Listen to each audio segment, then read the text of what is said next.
In a small village near Loznica called Trbušnica, a young boy named Momčilo Gavrić lived a life soon to be engulfed by the tumult of World War I.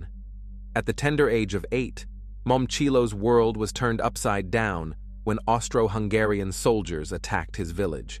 It was July 1914, and the Great War had just begun. The soldiers, part of the 42nd Croatian Home Guard Division, called the Devil's Division, were notorious for their brutality. They committed heinous acts against the Serbian population, including mass hangings, village burnings, and plundering. Trbušnica, Momčilo's birthplace, was one of the first villages to face their wrath. In August 1914, a tragedy befell Momčilo's family. His parents, 3 sisters, and 4 brothers were brutally killed, and their house was set on fire.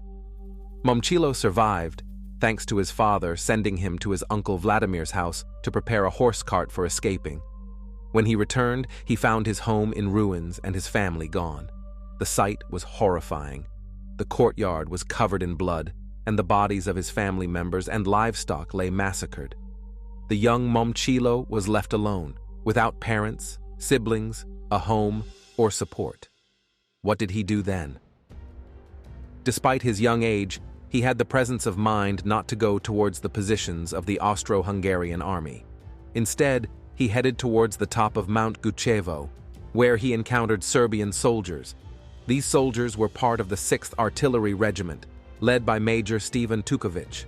The soldiers asked him, "What are you doing here, little brother?" Crying, he told them that the enemy had killed his father and mother and 7 brothers and sisters, and that he was looking for a cannon to get revenge. They took him to Commander Stjepan Tuković, who told him that they couldn't give him a cannon, as it was a big weapon, but they would give him bombs and men to avenge his family. When he told them his story, the soldiers, enraged, the same day avenged his family.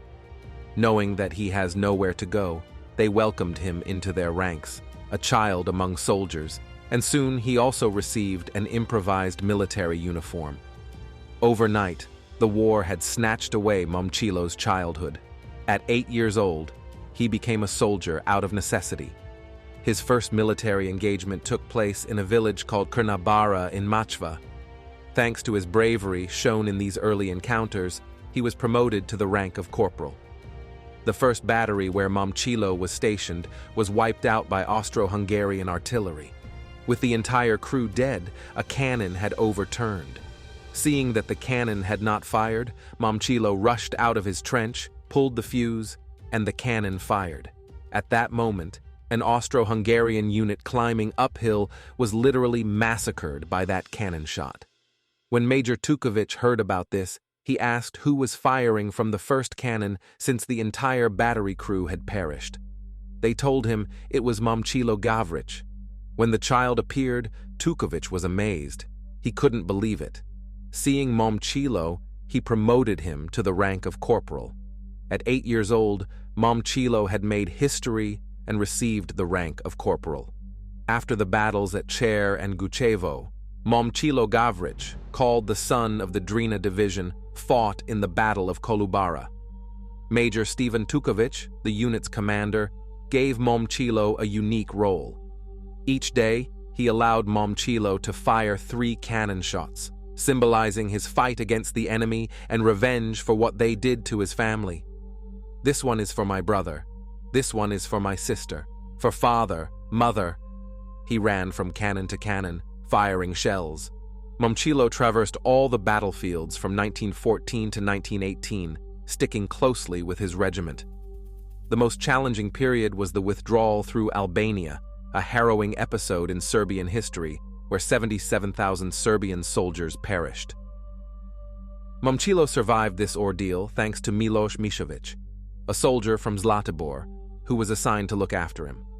They fell behind their unit, but this time it was Momčilo who encouraged his older guardian, knowing they needed each other to survive. They eventually reached Drac and then crossed over to Corfu. In Corfu, Momčilo recovered, became literate, and prepared with his regiment for the breakthrough at the Thessaloniki front.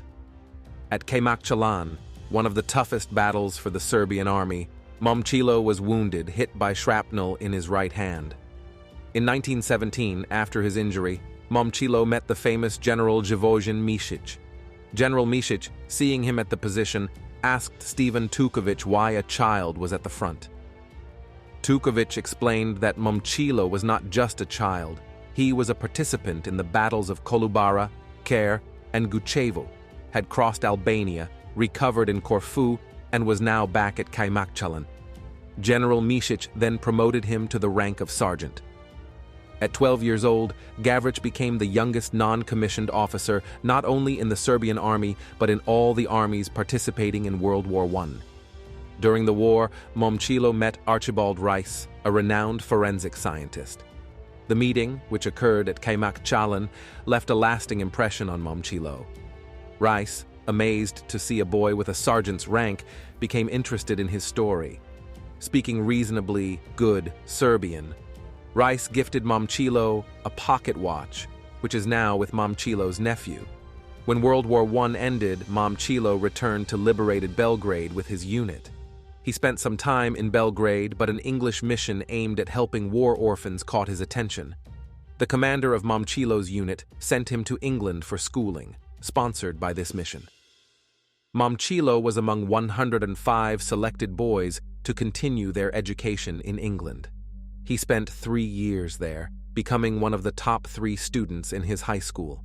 Roy Ford, with whom Momčilo spent those years, wanted to adopt him, but an explicit order from the Supreme Command and Prime Minister Nikola Pašić required that all children return to Serbia, a country that had suffered tremendously. Serbia needed every young man, as it had lost approximately 1,247,000 people, around 57% of its adult male population, during the war. These young men were needed in Serbia, a country that, after the war, treated them harshly. Even Momčilo Gavrić, the youngest soldier of World War I, received no better treatment from the newly formed state of Serbs, Croats, and Slovenes. His life post-war was marked by struggle. He had to fend for himself for a piece of bread.